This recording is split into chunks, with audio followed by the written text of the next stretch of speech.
मई 2021 में बैतुल मुक़द्दस और यरूशलेम की अहमियत पे बात करते हुए मैंने कहा था कि यरूशलेम not just nuclear flashpoint but it is world war 3 flashpoint as well. Lot depends on it.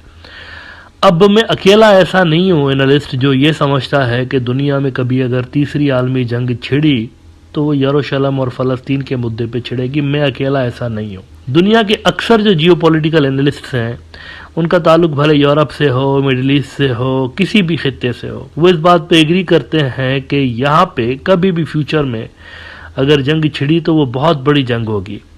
इसकी वजह असल में हिस्टोरिकल है. तारीख हमें ये बताती है कि जब भी कभी इस रीजन में जंग छिड़ी है तो बड़ी जंग ही है. कभी छोटी जंगें यहाँ पर नहीं हुई, बड़ी जंगें हुई हैं हमेशा. और ऐसी ऐसी जंगें भी इस रीजन के हवाले से हुई हैं जो कि सदियों तक चली हैं. मिसाल के तौर पर सलीबी जंगें, क्रूसेड वॉर्स जिसको कहते हैं, तो वो कई 100 सालों तक चलती रहीं और उनमें लाखों लोग भी मारे गए थे. अब इस वक्त जब हम 2024 में खड़े हैं तो 6 महीने हो चुके हैं गज़ा वाली जंग को, और जो चीज़ गज़ा से शुरू हुई थी वो अब बढ़ते बढ़ते पूरे मिडिल ईस्ट को अपनी लपेट में लेने को बिल्कुल तैयार है. और अगर पूरा मिडिल ईस्ट यहाँ पर इस जंग के शोलों की लपेट में आया तो यकीनी तौर पर पूरी दुनिया भी इन शोलों की लपेट में आएगी. इसकी वजह यह है कि मिडिल ईस्ट के अंदर रशियंस के भी स्टेक्स हैं, चाइनीज़ के भी स्टेक्स हैं, अमेरिकस के भी हैं, और साउथ एशिया के अंदर जो मुल्क हैं उनके भी हैं, तो आसियान वालों के भी स्टेक्स हैं. चाहे वो कारोबारी स्टेक्स हों, चाहे वो मिलिट्री स्टेक्स हों, चाहे वो डिप्लोमेटिक स्टेक्स हों, लेकिन यहाँ पर दुनिया भर का कुछ न कुछ मौजूद है. कोई न कोई इंटरेस्ट दुनिया भर का मौजूद है, जिस वजह से ये जो कन्फ्लिक्ट होगा ये आलमी कन्फ्लिक्ट में तब्दील हो सकता है. आज अमेरिका के फॉर्मर प्रेसिडेंट डोनाल्ड ट्रंप ने एक ऐसी ही बात की है. और डोनाल्ड ट्रंप चूंकि फॉर्मर प्रेसिडेंट रह चुका है, बड़े ओहदे पे रह चुका है, तो इनकी बात को सीरियसली लेना चाहिए. ये हवा में बात नहीं कर रहे. खूब बुरा भला उन्होंने कहा बाइडेन को, और उन्होंने कहा कि मुझे समझ में नहीं आ रहा कि ये बंदा करना क्या चाहता है. जिस राह पे ये बंदा लेकर चल रहा है चीज़ों को, उससे क्लियरली नज़र आ रहा है कि हम वर्ल्ड वार के रास्ते पे चल रहे हैं. यरूशलेम पोस्ट के अंदर आज उनका स्टेटमेंट छपा है कि Trump What's going on in Israel could end up in a world war. World war की उन्होंने बात की है यहाँ पर कि जो कुछ भी हो रहा है मिडिल ईस्ट में, इससे तीसरी आलमी जंग बहुत करीब पहुंच चुकी है. अब आप ज़रा ये तस्वीर देखिए. हिब्रू ज़बान में एक डॉक्यूमेंट है ये, और आप यकीनी तौर पर सोच रहे होंगे कि ये क्या चीज़ है और इसकी क्या सिग्निफिकेंस है. तो इसकी बहुत बड़ी सिग्निफिकेंस है.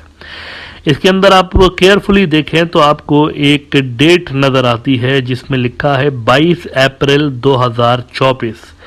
अब ये 22 अप्रैल 2024 की क्या डेट है, उस रोज़ क्या होने जा रहा है. खबरें ये आ रही हैं बैतुल मुक़द्दस से कि 22 अप्रैल को जो इंतहा पसंद ज़ायनिस्ट हैं उन्होंने इजाज़त मांगी है अपनी सरकार से कि 22 अप्रैल 2024 को, आज से कुछ ही दिन के बाद, हमें इजाज़त दे दी जाए कि हम वो जो लाल बछड़े हैं, लाल गाय का जिक्र मैं यहाँ पर कर चुका हूँ कि उसकी सिग्निफिकेंस क्या है एंड ऑफ टाइम्स के हवाले से.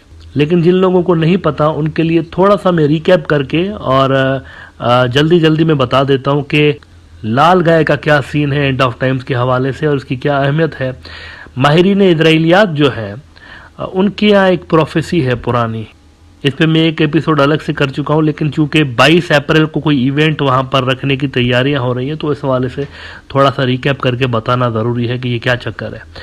तो माहिरीन इजराइलियात जो हैं यहूदी बिरादरी के अंदर एक प्रोफेसी है, और वो प्रोफेसी ये है कि थर्ड टेम्पल बनने से पहले लाल रंग की, सुर्ख रंग की गाय, एक ऐसी गाय जिसका एक बाल तो क्या, जिसके पैरों के नाखून भी किसी दूसरे रंग के ना हो, टोटली लाल कलर की हो, तो उस लाल कलर की गाय को जला के उसकी राख से तमाम जो इजरायली आबादी है उसको लगाई जाएगी वो राख, और उनको पाक किया जाएगा. क्योंकि ये किए बिना टेम्पल नहीं बन सकता, थर्ड टेम्पल नहीं बन सकता, और थर्ड टेम्पल में कोई नापाक इंसान जो है वो दाखिल नहीं हो सकता.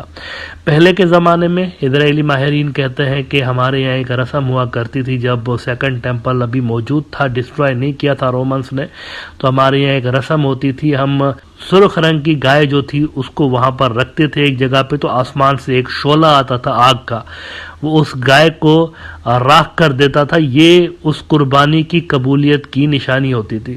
تو پھر اس راکھ سے ہم جو ہے ایک دوسرے کو پاک کیا کرتے تھے، وہ راکھ ٹیمپل کے اندر پڑی ہوئی ہوتی تھی، ایشز جو ہوتے ہیں، تو یہ ان کے یہاں پیوریفیکیشن کا ایک طریقہ ہے۔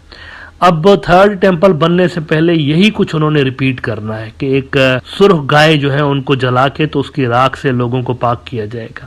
اب وہ سرخ گائے جو ہے وہ موجود ہے اسرائیل کے اندر کہیں پہ، وہ امریکہ کے ٹیکسس کے علاقے سے ان کو کہیں مل گئی، صدیوں تک یہ اس کو ڈھونڈتے رہے، بائی دا وے ڈھونڈتے رہے، اور اسرائیل بننے کے بعد تو یہ جو ان کی جستجو تھی سرخ گائے ڈھونڈنے کی وہ اور بھی تیز ہو گئی۔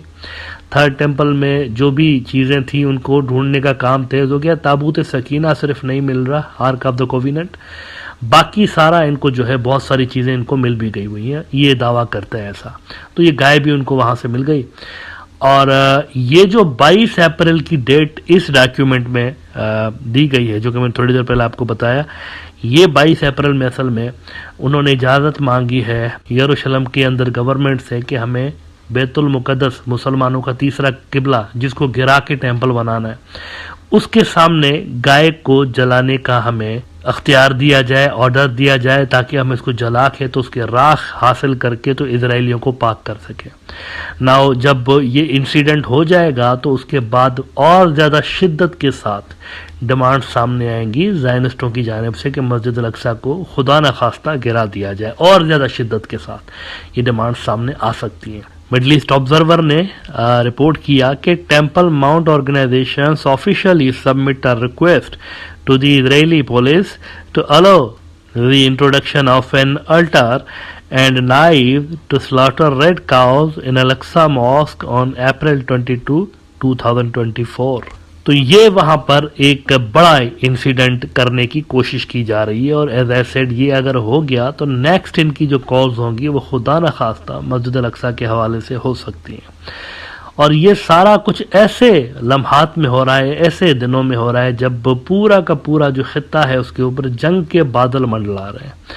ایک طرف ایرانی تیار ہو رہے ہیں اسرائیل کے اوپر ریٹالیٹری کارروائیاں کرنے کے لیے، اور دوسری طرف امریکنز جو ہیں وہ اس طرح کے بیانات دے رہے ہیں کہ ہم اسرائیل کو بچائیں گے، اور نہ صرف امریکنز بلکہ یورپ کے اور بھی بہت سارے ملک، مثال کے طور پر انہوں نے بھی دے دیا ہے، یہ جو یو کے والے ہیں انہوں نے بھی اسی طرح کا اسٹیٹمنٹ دیا ہے کہ ہمارے اوپر یہ لازم ہوگا کہ ہم اسرائیل کو بچائیں، اور بائیڈن تو خیر پہلے ہی کہہ چکا ہے۔ اب اس تناظر میں آپ امریکہ کے بیسز کو بھی یاد رکھیے گا کہ جو کہ مڈل ایسٹ بھر میں پھیلے ہوئے ہیں، اور 40,000 سے زیادہ ان کے اوپر فوجی اس وقت جو ہے وہ کہا جاتا ہے کہ موجود ہیں مڈل ایسٹ بھر میں جتنے بھی ان کے بیسز ہیں۔ یہ سارے واقعات اور پھر ٹرمپ کی یہ جو آج کی اسٹیٹمنٹ میں نے آپ کو بتائی کہ I don't know what the hell Biden is trying to do here، یہ ٹرمپ کے الفاظ تھے، اور ورلڈ وار 3 کا ذکر کرتے ہوئے انہوں نے یہ بات کی ہے۔ تو آثار کچھ اچھے نظر نہیں آ رہے مڈل ایسٹ کے پیس کے حوالے سے۔ دعا کر سکتے ہیں کہ چیزیں بہتری کی طرف جائیں، اور یہ جو اس ریجن کے اوپر اتنا بڑا کرائسس منڈلا رہا ہے یہ پیسفلی حل ہو جائے۔